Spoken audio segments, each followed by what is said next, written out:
Aku nak tanya korang, agak-agak kan, kalau aku tekan loceng ni, apa akan jadi? Jom kita test. Of course, dia akan bunyi. And at the same time, dia akan keluar kat sini. Siapa yang tengah tekan loceng tu? So, kita bayangkan, sekarang ni, aku nak cakap dekat orang luar kan. Kita just tekan je kat sini. Hello? Siapa tu? Dia ada two-way talk. Two-way communication. Sebab dia dekat sekarang ni. So, let's say, kita tampar dekat luar. Let's say, kita tampar dekat sini. Okay, kita tampar dekat luar. Benda ni akan ada kat dalam. Orang luar tekan. Kan? Kau tampar dekat sini. Kau dah boleh nampak dah siapa yang kat luar tu. Ataupun benda ni dia boleh letak jugalah kat atas meja ke. Kalau kau nak letak kat atas meja, dia akan jadi macam tu.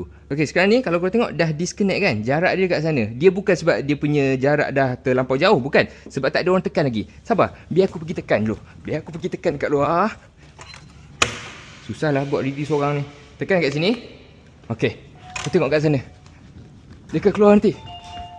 Nampak? Dia akan keluar.